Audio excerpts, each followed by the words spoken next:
ಸಮಾಧಾನ, ಶಾಂತಿ, ಸಮಾಧಾನ ಅನ್ನುವಂಥದ್ದು ಸಮುದ್ರದ ತಾಯಿ ಇದ್ದಂಗ. ಎಲ್ಲರೂ ಒಂದು 10 ನಿಮಿಷ ಶಾಂತ ರೀತಿಯಿಂದ. ಇವತ್ತ ಶ್ರೀ ಗುರು ಚಕ್ರ ಸದಾಶಿವಪ್ಪನವರ ಆದಿಶಕ್ತಿ ಜಗಜ್ಜನನಿ ಚಂದ್ರಗಿರಿ ದೇವಿಯ ಅಮ್ಮನವರ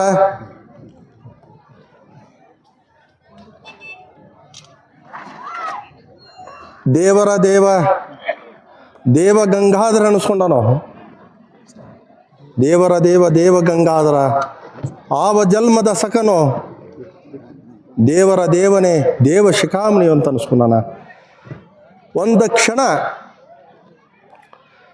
ಅವನ ನಾಮದ ನಾಮವನ್ನು ಉಚ್ಚರಿಸಿದ್ರ ಅವನ ಶಕ್ತಿ ಬಲ ನಮ್ಮ ಕರುಣೆ ಪ್ರಾಪ್ತ ಆಕತೆ.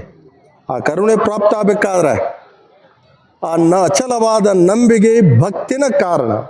ಆ ಭಕ್ತಿಗೆ ಶಕ್ತಿ ಐತಿ. ಇವತ್ತು ನಾವೆಲ್ಲರೂ ಯಾಕೆ ಕುಡಿಯಪ್ಪ ಅಂತಂದ್ರೆ ಅಪರಾಂಪರಣ ಚಂದ್ರಮ್ಮ ತಾಯಿಯ ನಿನ್ನೆ ರವಿವಾರ ಮಹಾರಥೋತ್ಸವ, ಇವತ್ತ ಅನ್ನಪ್ರಸಾದವನ್ನು, ದೇವಿಯ ಮಹಾಪ್ರಸಾದವನ್ನು, ಗುರುವಿನ ಮಹಾಪ್ರಸಾದವನ್ನು, ಅನ್ನಪ್ರಸಾದದ ಪಂಕ್ತಿ ಹಂಚುವುದರ ಮುಖಾಂತರವಾಗಿ ಜಗತ್ತಿಗೆ ನಮ್ಮ ಮಠದೊಳಗೆ ನುಚ್ಚನ ಮಹಾಪ್ರಸಾದ ಇದೆ. ನುಚ್ಚ ಅಂಬಲಿ ಮಹಾಪ್ರಸಾದ ಅನಿಸ್ಕೊಂಡೈತಿ. ಈ ನುಚ್ಚವನ್ನು ಏನೈತಲ್ಲ ಒಂದು ಕ್ಷಣ ಅದನ್ನು ಪ್ರಸಾದ ರೂಪವಾಗಿ ನಾವು ಮನೆಗಳಿಗೆ ಹೋದ್ವಿ ಅಂದ್ರೆ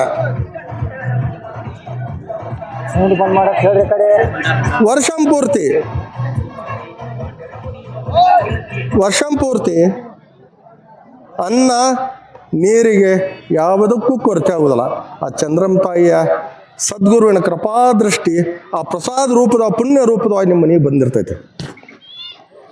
ಶ್ರೀಮಠದಿಂದ ಪ್ರಸಾದ ರೂಪದಾಗಿ ನಿಮ್ಮ ಮನೆಗೆ ಬಂದಾಗ ಅನ್ನ ನೀರಿಗೆ ಯಾವತ್ತೂ ಕೊರತೆ ಆಗುವುದಿಲ್ಲ. ಅದಕ್ಕೆ ಮೊದಲು ನಮ್ಮಲ್ಲಿ ಮನುಷ್ಯ ಜನ್ಮ ಇದೆ. ಇರುವೆ ಹಿಡ್ಕೊಂಡು 84 ಲಕ್ಷ ಜೀವರಾಶಿ ಮನುಷ್ಯ ಜನ್ಮ ಐತಿ. ಇದನ್ನು ಪಾವನಗೊಳಿಸ್ಕೋಬೇಕಾದ್ರೆ, ಮನುಷ್ಯ ಜನ್ಮವನ್ನು ಪಾವನಗೊಳಿಸ್ಕೋಬೇಕಾದ್ರೆ ಭಕ್ತಿ, ನಂಬಿಕೆ, ಶ್ರದ್ಧೆನೂ ಬೇಕು. ಅವನ ಪಾದದ ಕರುಣೆಯ ಆಶೀರ್ವಾದನೂ ಬೇಕು. ಅದಕ್ಕೆ ನಮ್ಮಲ್ಲಿ ಮೊದಲ ಶಾಂತಿ, ಸಮಾಧಾನ ಇದಿತ್ತಂದ್ರೆ ತಾಳ್ಕೊಂಡು ಹೋದವ ತಾಳಿದವ ಬಾಳ್ಯಾನ.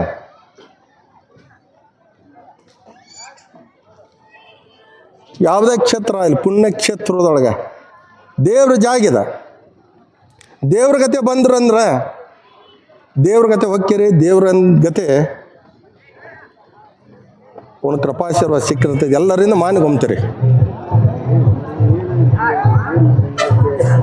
ಅವನ ಕೃಪಾಶೀರ್ವಾದ ಇರ್ತದೆ. ಅದಕ್ಕೆ ಶ್ರೀಮಠದೊಳಗೆ ಬರಬೇಕಾದ್ರೆ ನಾವು ತಲೆಬಾಗಿ ಶರಣ ಮಾಡೇ ಬರಬೇಕಾಕತಿ. ಅದಕ್ಕೆ ಶಾಂತಿ, ಸಮಾಧಾನ ಸಮುದ್ರ ತಾಯಿ ಪರಾಭವ ನಾಮ ಸಂವತ್ಸರ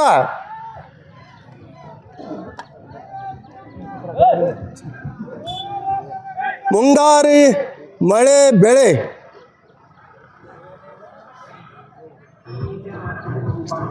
ಮಧ್ಯಮ ಒಕ್ಕಂ. ಮುಂಗಾರಿ ಮಳೆ ಬೆಳೆ ಮಧ್ಯಮ ಒಕ್ಕಮ್ಮ ಮಧ್ಯಮ ಆದೀತು. ಹಿಂಗಾರಿ ಮಳೆ ಬೆಳೆ ಏನೈತಲ್ಲ ಖಂಡ ಮಂಡಲವಾದೈತಿ. ಒಂದು ಕಡೆ ಆತಿ, ಒಂದು ಕಡೆ ಇಲ್ಲ. ಒಂದು ಕಡೆ ಆತಿ, ಒಂದು ಕಡೆ ಇಲ್ಲ ಅಂತಂದ್ರೆ ಆ ಪುಣ್ಯದ ಸುಕೃತ ಪುಣ್ಯ ಎತ್ತವ್ರು ಗುಡ್ದಾಗ ಕೂತ್ರು ಅನ್ನ ನೀರ ಸಿಗ್ತೈತಿ. ಎಲ್ಲದಕ್ಕೂ ಸುಕೃತ ಪುಣ್ಯನ ಕಾರಣ. ಜನ್ಮಾಂತರದ ಸುಕೃತ ಪುಣ್ಯನ ಕಾರಣ. ಭಕ್ತಿಯಿಂದ ಹೋದ್ರಂದ್ರೆ ಗುಡ್ದಾಗ ಕೂತ್ರು ಅನ್ನ ನೀರ ಸಿಗ್ತೈತಿ. ಧಾನ್ಯಗಳು, ರಸವರ್ಗಗಳು ಬೆಳೆದಾವೋ ಬೆಳಿತಾವೋ ಇಲ್ಲೋ ಅನ್ನುವಂಥ ಚಿಂತೆಗೆ ಒಳ ಮಾಡ್ತೈತಿ. ಪಶುಗಳು, ಶಿಶುಗಳು ಲಯ ಆದಾವತ್ತೇಳೇನಪ್ಪ.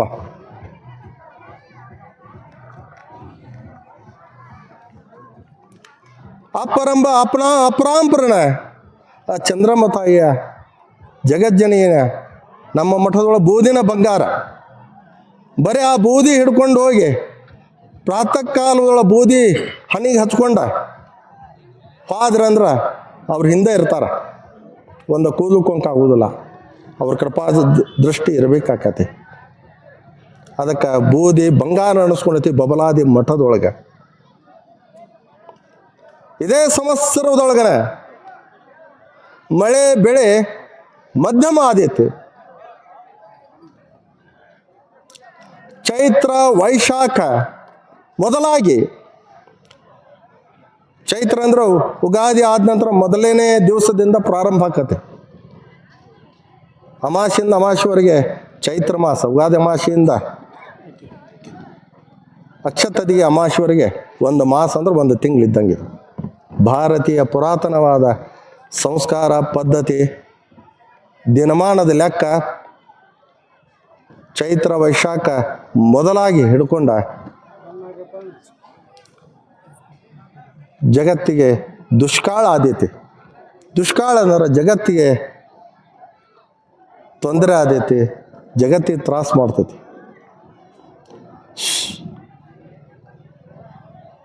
ಸುಖದ ದಿನಮಾನ ಕಡಿಮೆ ಐತಿ. ಆದರೂ ಬೆಳೆದಂಥ ಧಾನ್ಯಗಳನ್ನು ಸಂಗ್ರಹ ಮಾಡಿಕೊಂಡ್ರೆ ಬಹಳ ಒಳ್ಳೆಯದು. ಯಾಕೆ ಒಳ್ಳೇದಪ್ಪ ಅಂತಂದ್ರೆ ಹೇಳ್ತೀನಿ, ಗಟ್ಟಿ ಬೀಜವ ತಾ ಮುಟ್ಟಿ ಕಾಯ್ತಾನ, ಜೋಳ ಹಾರಿ ಹೋಕ್ಕತಿ. ಗಟ್ಟಿ ಬೀಜವ ತಾ ಮುಟ್ಟಿ ಕಾಯ್ತಾನ.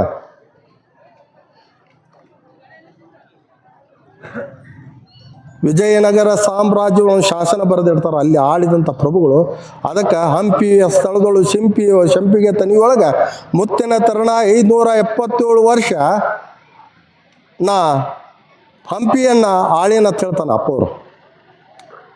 ಹಂಪಿ ಹೋಗಿ ಕೊಂಪಿ ಆಗೋಕ್ಕೆ ಅಳಿಯ ರಾಮರಾಯನ ಕಾಲ, ಕೃಷ್ಣದೇವರಾಯನ ಮಗಳ ಗಂಡ ಅಳಿಯ ರಾಮರಾಯನ ಕಾಲಕ್ಕೆ ಹಂಪಿ ಹೋಗಿ ಕೊಂಪಿ ಆಗೋಕ್ಕೆ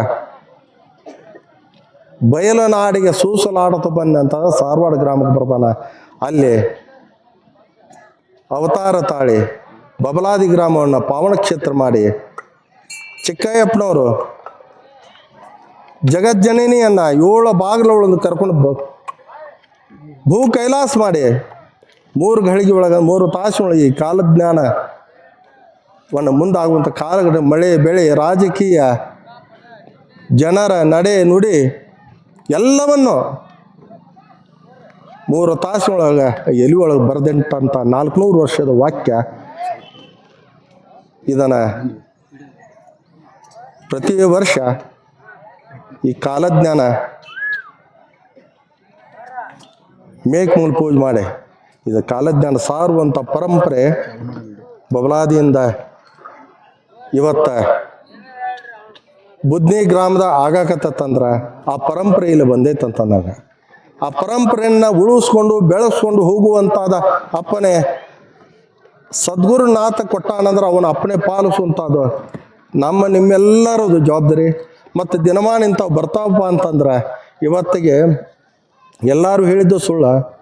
ಬಬಲಾದವರ ವಾಕ್ಯ ಮಾಡಿದ್ದ ಬಾಯಿ ಬಬಲಾದಿ ನುಡಿ ಕೊಡೆಕಲ್ಲ ತಾಯಿ ಶೀತಿ ಮನೆ ಕುರು ಗೆದ್ದಿನ ಇವರು ಆಡಿದ ಮಾತ ವಾಣಿ ಸುಳ್ಳು ಅಂದ್ರೆ ಮೇಕ್ಮೂಲು ಕಟ್ಟಿ ವಾಕ್ಯ ಸಾರಿ ಮಾಡಿದಾರ. ಸುಳ್ಳು ಅನ್ನಲಿಕ್ಕೆ ಸಾಧ್ಯ ಇಲ್ಲ. ಅದಕ್ಕೆ ಬಹಳ ದಿನಮಾನ ಈ ವರ್ಷ ಸುಖ ಅನ್ನೋದು ಕಡಿಮೆ ಐತಿ. ಮುಂಗಾರಿ ಒಳಗೆ ಮಳೆ ಬೆಳೆ ಮಧ್ಯಮ ಐತಿ, ಹಿಂಗಾರಿ ಖಂಡಮಂಡಲ ಐತಿ. ಬೆಳೆದಂಥ ದವಸ ಧಾನ್ಯಗಳ ಬಗ್ಗೆ ಅದರ ಫಲ ನಮಗೆ ಸಿಕ್ಕಿತು ಇನ್ನಿಲ್ಲ ಅನ್ನುವಂಥದ ಚಿಂತೆಗೆ ಒಳೆ ಮಾಡ್ತತಿ. ಚೈತ್ರ ವೈಶಾಖ ಮೊದಲುಗೊಂಡ ದುಷ್ಕಾಳ್ಯ ಆದೀತಂತಂದ್ರೆ ಜಗತ್ತಿಗೆ ಜಗತ್ತಿನ ಜನರಿಗೆ ತೊಂದರೆ ಆದೀತಿ. ಕಷ್ಟದ ದಿನಗಳು ಬರ್ತಾವತ್ ಹೇಳ್ತಾರಪ್ಪ ಅವ್ರು. ಅದಕ್ಕೆ ಒಂದ ದಾರಿಪ್ಪ ಅಂತಂದ್ರೆ ಮನಸ್ಸು ಭಾವ ಶುದ್ಧಿ ಮಾಡಿಕೊಂಡ ಭಕ್ತಿಯಿಂದ ಅಪ್ಪನೆಂಬ ಅಪರಾಂಪರನ ಸದ್ಗುರುವಿನ ಜಗಜ್ಜನನಿ ಆದಿಶಕ್ತಿ ಚಂದ್ರಮ್ಮ ತಾಯಿನ ಪಾದವನ್ನು ಶರಣಂತಂದ್ರೆ ಆ ಗದ್ದಿಗೆಗೆ ಶರಣು ಅನ್ನೋದ್ರ ಮಾತ್ರ ಕರ್ಮ ಲೋಪ ಆಗಿ ಹೋಗ್ತತಿ. ಅದಕ್ಕೆಲ್ಲ ಸುಕೃತ ಪುಣ್ಯನೂ ಬೇಕಾಕತಿ. ಅದಕ್ಕೆ ಈ ವರ್ಷ ಭಕ್ತಿಯಿಂದ ಹೋಗ್ರಿ ಸುಖ ಸಿಗ್ತೈತಿ. ಆದಷ್ಟು ಶಾಂತಿ ಸಮಾಧಾನದಿಂದ ಯಾರು ಹೊಕ್ಕಿರಿ ಅವ್ರು ತಾಳ್ತಾರು ಬಾಳ್ತಾರ. ಈ ಪುಣ್ಯಕ್ಷೇತ್ರದೊಳಗೆ ಏನೈತಲ್ಲ ಶ್ರೀ ಗುರುವಿನ ಚರಣದೊಳು ಅವ ಎಲ್ಲಿ ಪಾದ ಇಟ್ಟನ್ಲ ಅಲ್ಲಿ ಸಕಲ ತೀರ್ಥ ಕ್ಷೇತ್ರಗಳು ಅಡಿಗ್ಯಾವ.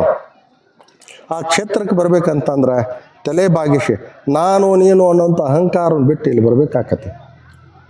ನಾ ದೊಡ್ಡವ ನೀ ದೊಡ್ಡವ ಯಾರೂ ದೊಡ್ಡವರಿಲ್ಲ, ಅವನೇ ದೊಡ್ಡವ. ಮೂರು ಲೋಕದ ಗಂಡನೇ ದೊಡ್ಡವ, ಜಗತ್ತಿಗೆ ಸಾರಿ ಹೇಳ್ಯಾನ. ಅದಕ್ಕೆ ಈ ವರ್ಷ ಶಾಂತಿ ಸಮಾಧಾನದಿಂದ ಪಾದ್ರಿ ತಾಳಿದವರು ಬಾಳ್ತಾರ, ಉರಿದವರು ಉರಿದ ಹೋಗ್ತಾರ. ಅದಕ್ಕೆ ಗುರುವಿನ ಆಶೀರ್ವಾದ ಚಂದ್ರಮ್ಮ ತಾಯಿಯ ಕೃಪಾದೃಷ್ಟಿ ಜಗತ್ತಿನ ಮೇಲೆ ಇರಲಿ. ಈ ಮಳೆ ಬೆಳೆ ಏನೈತಲ್ಲ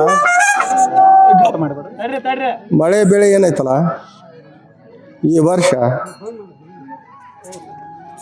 ನಂಬಿಕೆ ಭಕ್ತಿಯಿಂದ ಹೋರಿ ಒಳ್ಳೇದಾಕತಿ. 4ನೇ ಮಳೆ 5ನೇ ಬೆಳೆ ಐತಿ ಈ ವರ್ಷ. ಆ ಸದ್ಗುರುನ ಪಾದ ಆಶೀರ್ವಾದ ಜಗತ್ತಿನ ಪಾದ ಆಶೀರ್ವಾದ ಹಿಡ್ಕೊಂಡು ಹೋಗ್ರಿ, ಸುಖ ಸಿಗ್ತೈತಿ.